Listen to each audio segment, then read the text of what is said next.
Desde que o ser humano passou a ter consciência de si mesmo, a morte se tornou seu maior enigma. O medo de deixar de existir, de perder aqueles que ama e de enfrentar o desconhecido, sempre produziu narrativas capazes de aliviar a angústia do fim. É dentro desse cenário que surgem relatos espirituais que prometem revelar o que existe do outro lado. O texto que analisamos se apresenta exatamente assim, não como doutrina, mas como experiência, não como religião, mas como vivência pessoal, não como crença, mas como suposta constatação direta da realidade espiritual. A narrativa começa com um acidente violento. O narrador descreve o impacto, a confusão inicial e a sensação imediata de alívio, ao perceber que ainda consegue sentir as pernas e os braços. Para ele, isso é sinal inequívoco de que sobreviveu. Ainda atordoado, ele se levanta da ribanceira e tenta pedir ajuda às pessoas ao redor. É nesse momento que o primeiro elemento estranho surge. Ninguém reage, ninguém o vê, ninguém responde aos seus pedidos. A princípio, isso é interpretado como choque, confusão mental, talvez o trauma do acidente. Mas, à medida que o tempo passa, a angústia cresce. O narrador começa a sentir medo. Algo não está certo. Ele insiste em chamar as pessoas, gesticula, se aproxima, mas continua invisível. É quando um homem surge. Diferente dos outros, esse homem parece calmo, sereno, consciente da situação. Ele se dirige diretamente ao narrador e o convida a segui-lo para ver a cena do acidente de outro ângulo. Ao chegar mais perto, o narrador percebe algo que muda tudo. Seu próprio corpo está no chão, sem vida. Nesse momento, o homem lhe diz com tranquilidade que ele não resistiu aos ferimentos, ele morreu. A narrativa enfatiza o choque dessa revelação, sobretudo porque o narrador afirma ter sido ateu durante toda a vida. Ele não acreditava em Deus, não acreditava em alma, não acreditava em vida após a morte. Para ele, a morte sempre foi o desligamento final da consciência, como um interruptor que se apaga. Ainda assim, ali está ele, consciente, sentindo, pensando, lembrando, refletindo. Segundo o próprio relato, ele se sente mais vivo naquele momento do que em muitos anos da sua vida terrena. A primeira reação não é espiritual, mas emocional. Ele não pensa em julgamento, em céu ou inferno. Ele pensa na família, pensa na esposa, nos filhos pequenos, na responsabilidade de cuidar deles, no desespero de imaginar como seria a vida deles sem sua presença. Tudo o que ele deseja é voltar. O medo não é do além, mas da ausência. O guia espiritual, no entanto, o tranquiliza. Diz que tudo ficará bem, que todas as respostas virão e que ele só precisa segui-lo. É nesse ponto que a narrativa começa a se expandir para além de um simples relato pessoal e passa a construir uma cosmovisão. O texto faz uma pausa na história para questionar diretamente o espectador.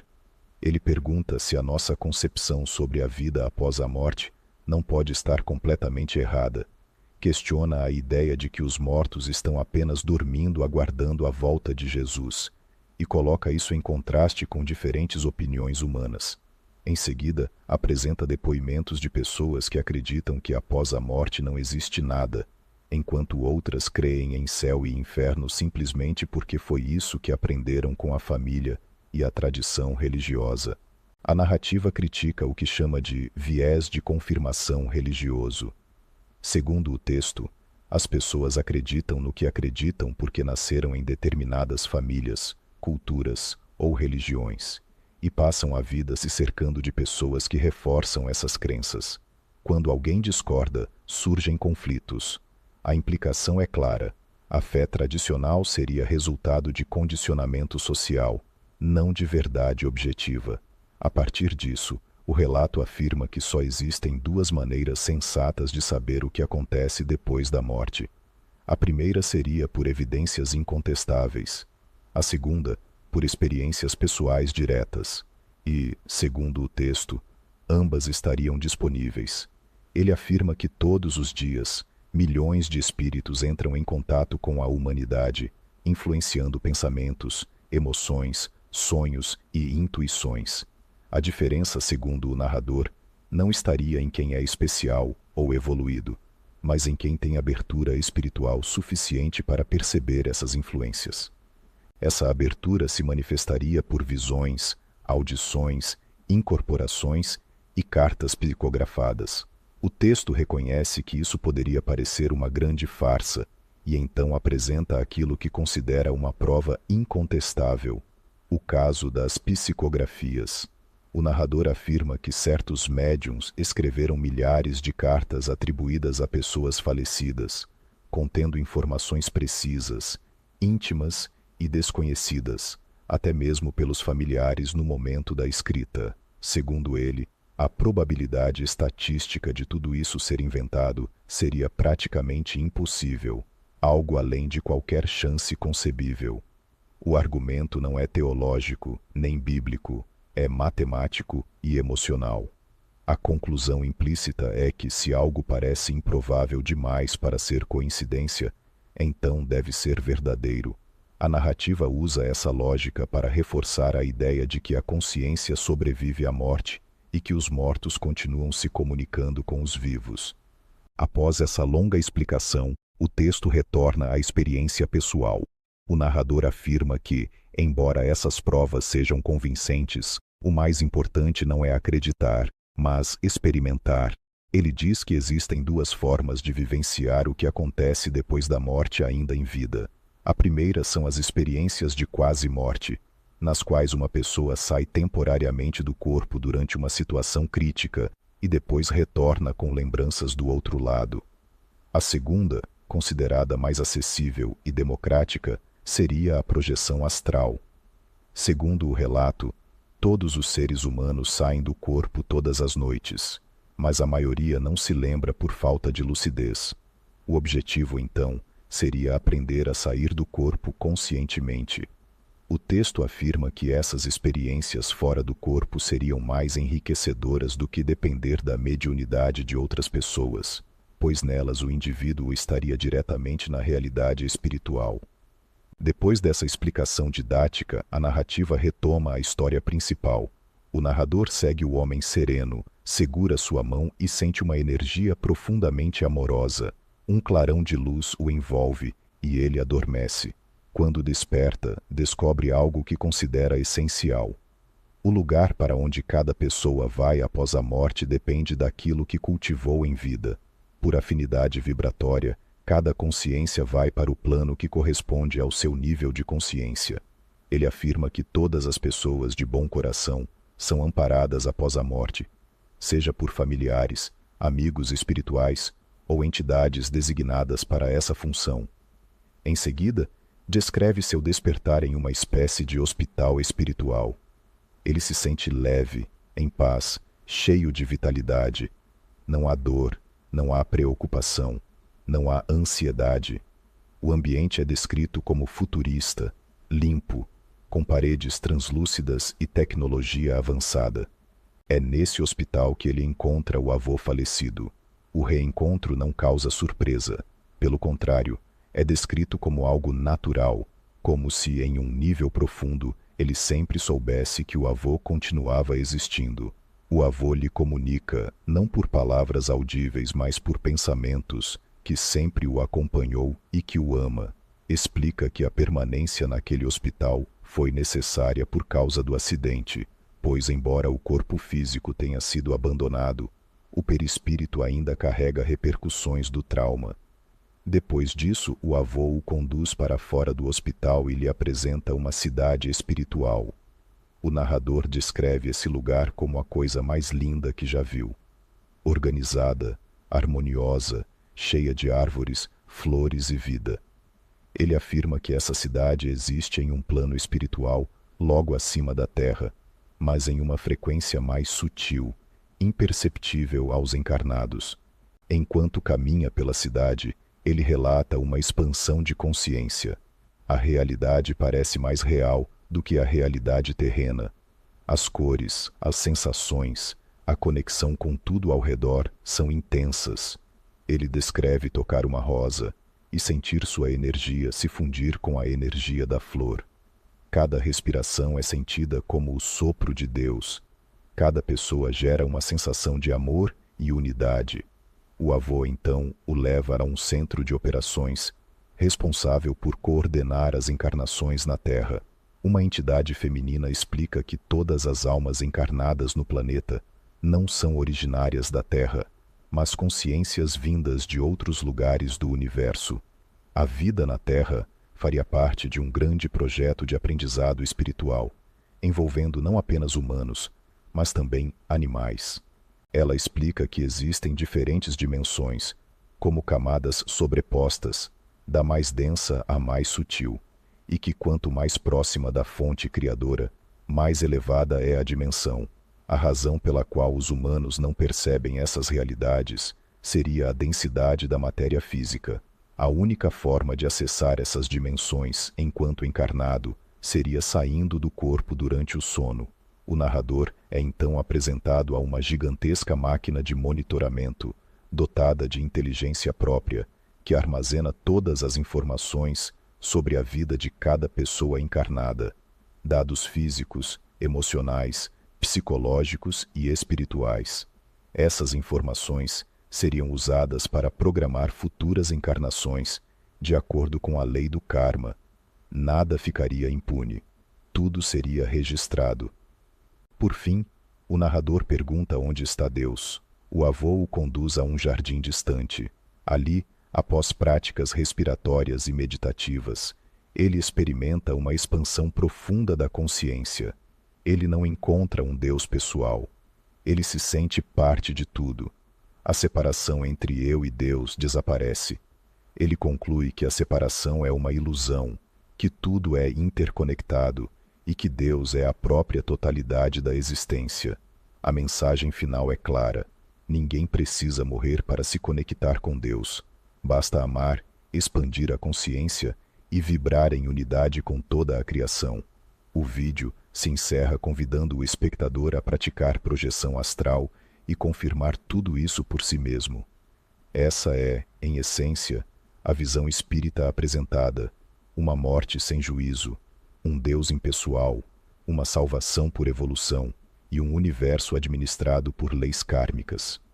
Agora eu te faço uma pergunta decisiva. Isso é compatível com a revelação bíblica? E responderemos a partir da fé cristã luterana, não com experiências, mas com a palavra. Ao ouvir um relato tão detalhado, emocional e aparentemente coerente como o que acabamos de resumir, surge uma pergunta inevitável. E se isso for verdade? Essa pergunta não é nova. Desde o início da história bíblica, o ser humano é confrontado com vozes que oferecem explicações alternativas à revelação de Deus. A serpente no Éden não negou a existência de Deus. Ela reinterpretou o que Deus havia dito, e é exatamente isso que narrativas espirituais modernas fazem. Não rejeitam totalmente Deus, mas redefinem quem Ele é, como Ele age e como a salvação acontece. A fé cristã luterana começa com uma convicção que não pode ser negociada. Deus já falou, e Ele falou de forma suficiente, clara e definitiva nas Escrituras. Por isso, toda experiência espiritual precisa ser julgada à luz da palavra e não o contrário. Quando uma narrativa espiritual contradiz a Bíblia, não importa quão bela, profunda ou consoladora ela pareça, ela não pode proceder de Deus. A autoridade final, sola scriptura. O primeiro erro fundamental da cosmovisão apresentada no relato espírita é o seu ponto de partida. Ela afirma direta ou indiretamente que a verdade sobre a vida após a morte não pode ser conhecida por revelação, mas apenas por experiência pessoal ou por evidências construídas a partir dessas experiências. Isso é exatamente o oposto do princípio luterano da sola escritura. Para o cristianismo bíblico, Deus não deixou o ser humano entregue à especulação espiritual. Ele se revelou, ele falou, ele agiu na história. A Escritura não é uma opinião entre muitas, nem um ponto de vista cultural. Ela é a palavra de Deus inspirada, suficiente para ensinar, corrigir e instruir na justiça. Quando a narrativa espírita sugere que a fé cristã é apenas resultado de condicionamento social ou viés de confirmação, ela ignora o fato central do cristianismo. A fé não nasce da cultura, mas da palavra. Como afirma o apóstolo Paulo, a fé vem pelo ouvir, e o ouvir vem pela palavra de Cristo. Não vem por experiências fora do corpo, nem por contatos espirituais, nem por relatos do além. A condição humana segundo a Bíblia, pecado, não ignorância. Outro ponto essencial onde a narrativa espírita se afasta radicalmente da fé cristã é a sua compreensão do problema humano. No relato, o sofrimento, a dor e os erros da vida são apresentados como parte de um processo educativo. O ser humano não seria essencialmente pecador, mas ignorante. Não precisaria de redenção, mas de evolução. A Bíblia, porém, apresenta um diagnóstico completamente diferente. O problema fundamental do ser humano não é a falta de consciência espiritual, mas o pecado. Pecado não é apenas erro moral, é rebelião contra Deus, ruptura com o Criador. O pecado não se resolve com aprendizado progressivo, mas com reconciliação. A narrativa espírita elimina a queda. Ela transforma o mal em ferramenta pedagógica e o sofrimento em método de crescimento. A cruz nesse sistema torna-se desnecessária. Mas para a fé luterana, se o pecado não for levado a sério, a graça perde o sentido. E se a graça perde o sentido, o Evangelho deixa de existir. A morte segundo a Escritura. Descanso, não trânsito consciente. Um dos pontos mais centrais do relato espírita é a afirmação de que a morte não interrompe a consciência. O narrador vê, pensa, sente, anda, conversa, aprende, observa e interage imediatamente após a morte física. Ele entra em hospitais, cidades, centros administrativos e jardins espirituais. Essa visão, porém, entra em choque direto com o ensino claro das Escrituras. A Bíblia descreve a morte como um estado de descanso. Repetidamente, os mortos são descritos como aqueles que dormem. Esse sono não é metáfora poética, é uma afirmação sobre a ausência de atividade consciente no mundo dos vivos. Os mortos não louvam, não planejam, não observam, não retornam para comunicar mensagens. A esperança cristã não está em uma consciência ativa após a morte, mas na ressurreição dos mortos no último dia. A teologia luterana sempre enfatizou isso para proteger a centralidade da ressurreição corporal. Se a alma já vive plenamente em outro plano, a ressurreição perde sua urgência. Se o morto já está consciente, a vitória final de Cristo sobre a morte se torna secundária. A proibição absoluta da comunicação com mortos. A narrativa espírita normaliza e celebra a comunicação com mortos, mentores espirituais e entidades desencarnadas. Ela apresenta isso como algo natural, evoluído e benéfico. A Bíblia, porém, trata essa prática com extrema seriedade e severidade. Desde o Antigo Testamento, Deus proíbe explicitamente qualquer tentativa de consultar mortos ou espíritos. Essa proibição não existe por arbitrariedade, mas por proteção. O ser humano não é chamado a buscar orientação espiritual fora da palavra de Deus. Quando isso acontece, a Escritura não trata como neutralidade espiritual, mas como desvio. Na teologia luterana, essa questão é clara. Deus fala por meio da sua palavra e dos sacramentos. Qualquer outra fonte espiritual que reivindique autoridade, revelação ou orientação deve ser rejeitada. Não porque toda experiência espiritual seja falsa, mas porque nem toda experiência espiritual vem de Deus. Reencarnação versus juízo. Duas visões irreconciliáveis. A narrativa espírita apresenta a vida como uma sucessão de encarnações. Cada existência seria uma nova oportunidade de aprendizado, correção e evolução. Não existe juízo final definitivo, mas um ajuste contínuo ao longo de múltiplas vidas. A Bíblia ensina exatamente o oposto. A vida humana é única, linear e irrepetível. O ser humano vive uma vez, morre uma vez e enfrenta o juízo. Não há retorno, não há repetição, não há segunda chance por meio de nova encarnação. É precisamente por isso que a vida é tão séria e a graça tão urgente. A reencarnação enfraquece o Evangelho porque dilui a necessidade da salvação agora. Se sempre haverá outra chance, a cruz perde sua urgência. O chamado ao arrependimento se torna relativo, mas Jesus nunca falou em múltiplas vidas. Ele falou em conversão, fé e ressurreição. Karma versus graça, mérito ou cruz. Talvez o contraste mais profundo entre a cosmovisão espírita e a fé luterana esteja na oposição entre karma e graça. No sistema apresentado no relato, tudo é registrado. Cada ação gera uma consequência inevitável. O universo funciona como um tribunal automático, onde nada é perdoado, apenas compensado. A Bíblia apresenta algo radicalmente diferente. O Evangelho proclama que o castigo que nos traz a paz não caiu sobre nós, mas sobre Cristo. Isso significa que a justiça não é aplicada automaticamente ao pecador, mas satisfeita na cruz. Onde há karma, não há perdão. Onde há graça, o karma perde o poder. A teologia luterana insiste que a salvação não é fruto de desempenho moral, espiritual ou vibracional. Ela é dom. É recebida pela fé, não conquistada por mérito. Qualquer sistema espiritual que exija pagamento contínuo, mesmo que ao longo de várias vidas, é incompatível com o Evangelho.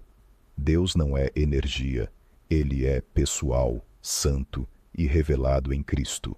O ponto culminante do relato espírita é a experiência com Deus. Mas esse Deus não fala, não julga, não perdoa, não envia um Salvador. Ele é descrito como uma consciência universal, uma totalidade impessoal com a qual o indivíduo se funde. A distinção entre Criador e criatura desaparece. A Bíblia, porém, apresenta um Deus pessoal, um Deus que cria, chama pelo nome, faz alianças, entra na história e se revela plenamente em Jesus Cristo. Deus não é uma força cósmica, ele é Pai, ele é Senhor, ele é juiz e Salvador. Quando a distinção entre Deus e o ser humano é dissolvida, o pecado deixa de existir, e sem pecado, Cristo se torna desnecessário. A fé luterana rejeita qualquer espiritualidade que retire de Cristo o centro da revelação de Deus, experiência versus promessa. A narrativa espírita convida o ouvinte a buscar experiências, sair do corpo, acessar dimensões, confirmar por si mesmo. O cristianismo bíblico faz o oposto. Ele chama o ser humano a confiar em uma promessa, não naquilo que ele sente, vê ou experimenta, mas naquilo que Deus disse. A fé não é certeza produzida por experiência, é confiança na palavra, mesmo quando a experiência parece contradizer. Essa é a diferença entre espiritualidade humana e fé cristã. A verdadeira esperança cristã. A esperança cristã não é continuar consciente após a morte em cidades espirituais. Não é reencontrar familiares em planos intermediários. Não é evoluir por meio de múltiplas existências. A esperança cristã é escandalosa e simples. Cristo ressuscitou, e nós ressuscitaremos com ele. A morte não é uma passagem suave, ela é inimiga, mas é um inimigo vencido.